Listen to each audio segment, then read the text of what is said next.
Дорогие друзья, сегодня прекрасный день, 28 апреля. Ко мне приехал мой друг Димон.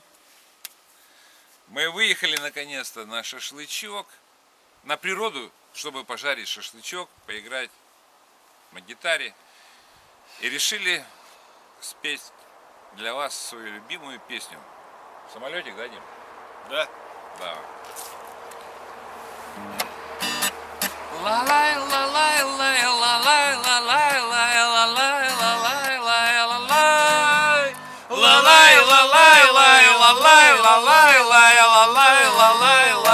А он летал на кукурузнике и был прикинут как положено. Костюм, рубашка, галстук узенький, дарил букеты роскошные. А эта девочка жеманная стыдливо хлопала ресницами, мол, самолетик слишком маленький и не бывает за границей. Не беда, что самолетик маленький, что боится тучи грозовой. В этой жизни есть простое правило: лучше маленький, но свой. Не беда, что самолетик маленький, что боится тучи грозовой.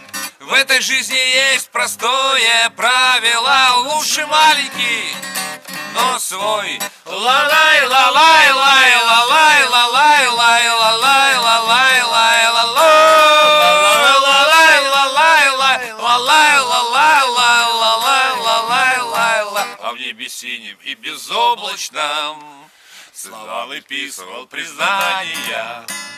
Но эта юная молочница не приходила на свидания. В один прекрасный день все кончилось, и самолетик скрылся из виду. Теперь девчонка в одиночестве сидит сама себе завидуя.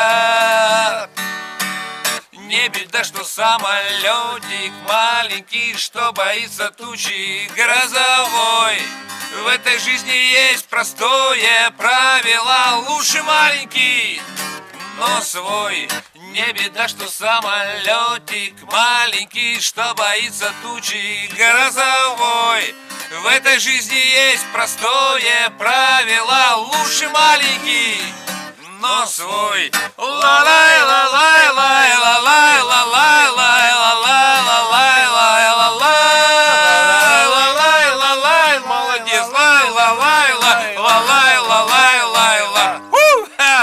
Держи 5.